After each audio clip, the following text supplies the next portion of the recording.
title track from the new album from the Rivalsons, Pressure and Time. And if you're a regular to Planet Rock, you'll know that we've been playing the Rivalsons for a good few months now. And it's indeed our pleasure to welcome Jay and Scott from the band. Very nice to see both of you. Wonderful to be here. Hello, London. And very nice to see you. Yes. You played a showcase here in February, but this is the first time that you've been in the UK kind of... singing for your supper. Yeah, absolutely. Has it long been an ambition of you individually and collectively as a band to come and play in the old country? Absolutely, man. You know, this is the birthplace of many things. It's not the birthplace of the blues, but it's the birthplace of British rock. You know, that's the amalgamation. That was the next step. Wonderful rock has been made, yeah. Yeah, absolutely, man. Coming over here and playing for these rock-hungry audiences has definitely been an aspiration for us, and it feels good to do it. Yeah, lovely people. And we've been getting some very good reaction from the gigs that you've done. I mean, I gather that Leeds was amazing. We've had a couple of emails from people who were at the Leeds gig, a couple of emails from people who were at the Borderline last night. Yeah. From your point of view, how was it? Oh, Leeds? Last night. Leeds was dirty and sweaty. Sorry, Borderline last night. Oh, Borderline. It was borderline vulgar, man. It almost got out of control. It was a very intense audience, and the set was, we had some complications with the PA system and whatnot. I didn't have any vocal monitor whatsoever for the first half of the set, and how did you cope? I don't know. I just sang. He pulled them up. Yeah, he pulled up the knickers and just did his job. But it ended up being just a blistering set for us. We had a great time. The energy coming back from the audience, you couldn't ask for more. An audience like that in a room that size, it all becomes quite unhinged. Because that's really, I mean, where you started, as opposed to other bands who have sort of come and gone very quickly. I mean, you have served your apprenticeship, so to speak, in the States, playing those kind of clubs, small places. Yeah, absolutely. And learning your craft, right? Yeah, sure. Yeah, there's only one place to start, man, and that's at the very bottom. You have to work your way up. There aren't really any shortcuts. And when I first heard your stuff from the first EP a couple months back, I really loved it from the beginning, and I went onto a website because I wanted to find out about you lot. And I read about some of your, on the website, your musical influences. And you guys mentioned, when people ask you about your musical influences, you mentioned just about every band or artist you have ever listened to since the moment you were born. Yeah. And it was just this long list from sort of Wilson Pickett to sort of Leadbelly and Robert Johnson. Yeah. It just made me smile and made me realise that, I mean, of course, we're all going to be influenced by every piece of music that we've ever heard, whether we like it or not. And it was just very refreshing to for you to give such an honest answer to such a kind of, if you like, cliched question. Well, it's a very broad question. We give a broad answer because of it. Naming off all of your influences to say that you're influenced by one or two bands or one or two artists, that's all fine. But when it really comes down to it, you're made up of what you've collected over the years. Yeah, I mean, we're musicians. This is what's on our minds. So they ask us our influences. We're trapped in this world of music. Our immediate influences, that long list, that's them, I guess. Yeah, sit down. How thick is the binder you have to write in? Because we've got a lot. Well, in fact, that comes across very much in the new album, Pressure and Time. I want to play a couple of tracks while you're with us, but I wanted to start with one which is kind of, in a sense, unusual, because, which is number 4, Only One. Oh, yeah. Yeah. Which I love, because when I first heard it, I thought, my God, this could almost be on a Stax recording. I mean, it shows the kind of, the soul. I mean, obviously we'll talk about the other influences, but obviously you've got this kind of deep soul influence that sort of is the kind of bedrock of your sound. Yeah. Do you agree, Jay? There is no denying that, man. I was raised on, for me, as the vocalist and the lyric and melody writer and everything like that, heavily influenced by soul music, the Stax recordings. But even going further back, with just straight blues recordings before gospel made its way into rock and roll. and and then we got soul that way. Back to the old Lomax recordings and things like that. Right. It's honesty and it's pining. Generally that's what soul is. You're pining for a lover, you're pining for hard times, or you're pining for the bread that you don't have. That song in particular, we've spent so much time out on the road, and I've got a good girl at home, and being out on the road and not having your mate with you that way, with all of the women out there and everything like that, it just makes you miss yours all that much more. And that's really what that song is. We're out here playing cowboys and Indians, for lack of a better term, or Bank playing robbers. pirate, or just doing whatever. But we're constantly transient, and you miss the security of home. I don't care how poof that sounds, that's the honest truth, and any touring musician can tell you that. Well, let's have a listen to the song. This is Only One.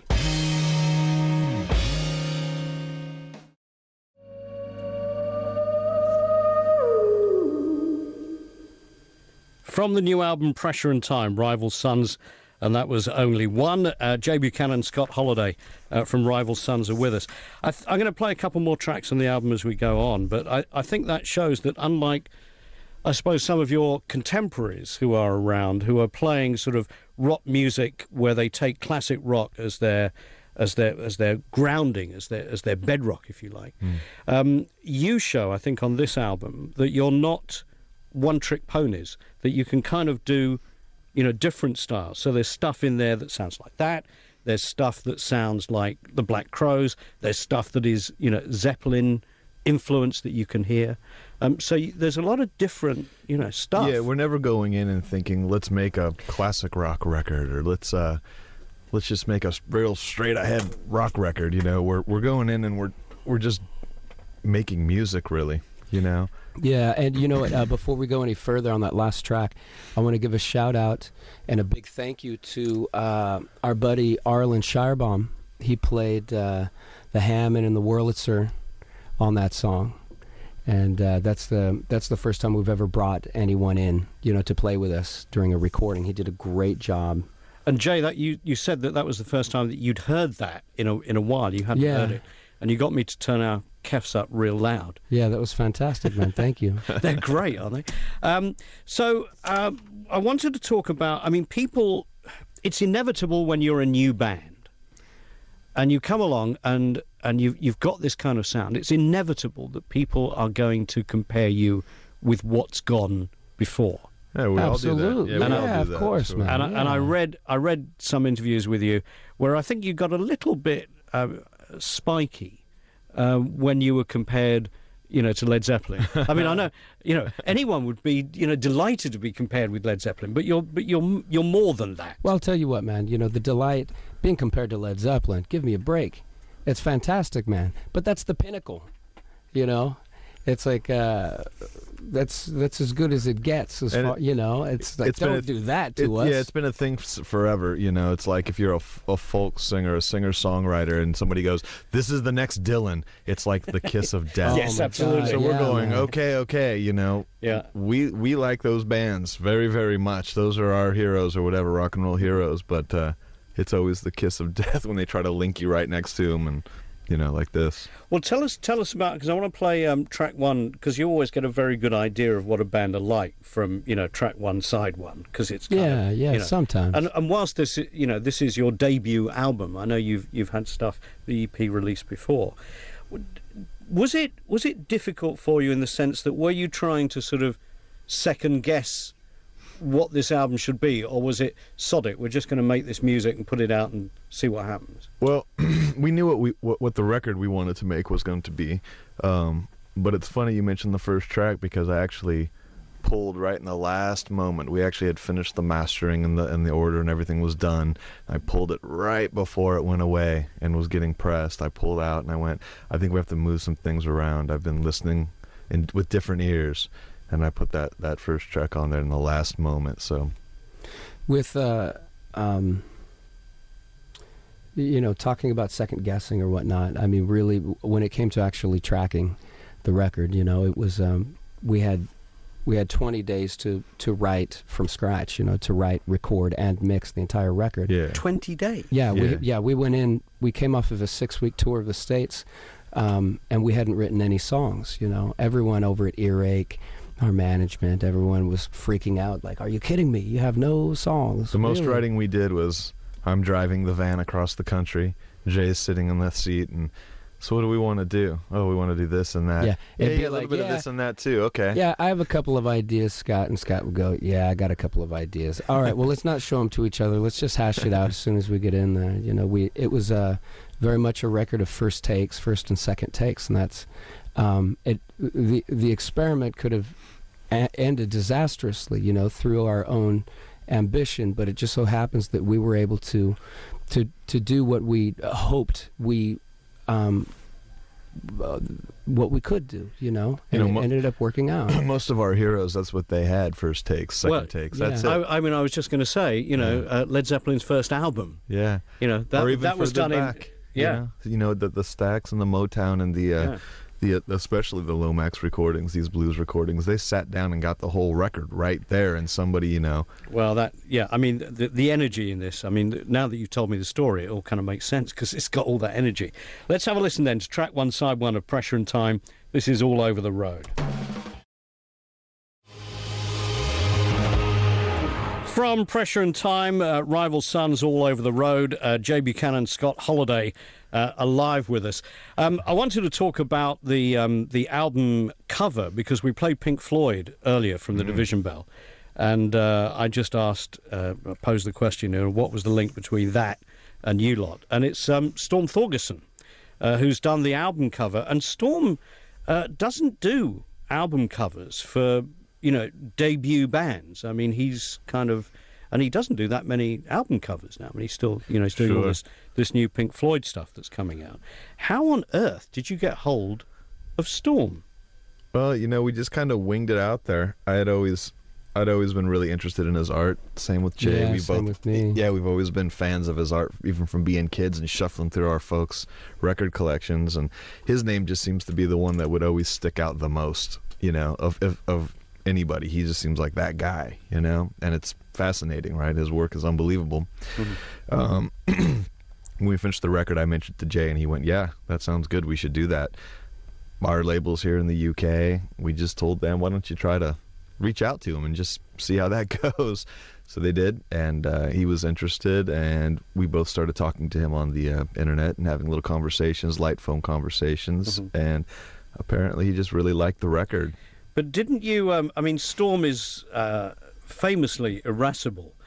And, right, man. And didn't you, after it had all been agreed, didn't you then go, hang on, Storm, we've just changed the title? You've got that information, right? Huh? Yeah, and Storm, he's a fantastic guy, and he's, as far as us as artists, he was very defensive on our behalf. Because he has a high regard for what it is that we're trying to do. He wants to keep it as pure as possible, and that's really, really cool. Yes, he's from the old school. Yeah, because everything he does is real. There's no kind of computer generation. Even to the point of where, when Scott and I were talking about changing the album title, it was our decision, but he was so defensive for us that he said, don't get pushed around, or that's the label. He was ready to go charge the gates, man.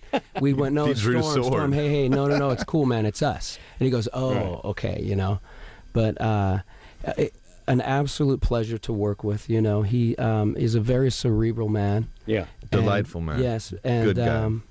And once we got on a little bit further, just realizing his sense of humor and how affable the guy is.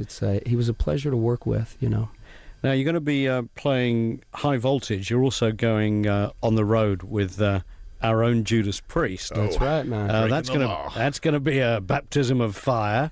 Yeah. You must be looking forward to that. And High Voltage is a great thing to do. It should be wonderful. Yeah, and obviously Judas Priest, they're heroes of metal. So we'll be breaking the law for about 2 weeks with them. All right, well, listen, I want to play one more track. We played the first one, we played one in the middle, and we're going to play the last one, which is Face of Light. And I was reading one review where this was described as, quote, like the little cuddle after 9 songs about shagging. I haven't heard that one. Which I thought was a wonderful description of this. Tell us a little bit about the genesis of this, and then we'll play it. Well, this one came about very, very organically. Scott, he had a collection of guitar movements and everything, and he showed them to me, and I liked them a lot because they seemed to have a certain tone and a certain breadth about them. And I had this melody and these lyrics that I had been throwing around upstairs in my head for a month or so. And so we just sat in the back of the studio where we were recording. Again, 20 days to finish. This is one of the days. Oh, we put it to talk to each other and just finish the song. And I have these parts. He goes, I showed it to him, and he went, I have a song I think that's just going to actually fit right into that song that I've been working on. So we literally, I played the parts, he sang the bit. We took it, and then I wrote another musical part, and we arranged it, and then I just went outside and had a bit of whiskey and a couple of cigarettes and wrote out the lyrics, in a cohesive manner, because I already had the thesis in my head of what it was going to be about. And it's really, this song is about having that one, having the person in your life that, like for me, I have a very young son. I was a very young father, and being a musician and being out on the road and everything, it makes it very difficult and everything with the lifestyle and all of that. And I don't necessarily mean, sex, drugs, and rock and roll and all of that. I just mean the transient nature and the energies you pick up, and always being in transition. And but then, if there's one thing in my life that is the shining light, the halcyon of my existence, it's my young boy. And for all of the praises we get, and any victories or any failures that we have, looking at him or calling home and getting to hear his voice and whatnot, it puts everything into perspective, and that's really what it's about. Well, we'll play it now. Thank you so much, both of you, for coming. Good luck with the Judas Priest tour. Look forward to seeing you at High Voltage, and when you're next in London, come and see it. Hold on just a second. I want to thank the listeners for supporting us so much, and I want to thank you guys for championing us and coming to our aid at such an early time. It's that these things don't come every day. We are severely indebted to you for everything that you guys have done for us. Believe me, it's a pleasure. Thank you. Well, thank you. Lovely to see you. Thank you very much for coming in. As I say, next time you're in London, come and see us. Yeah.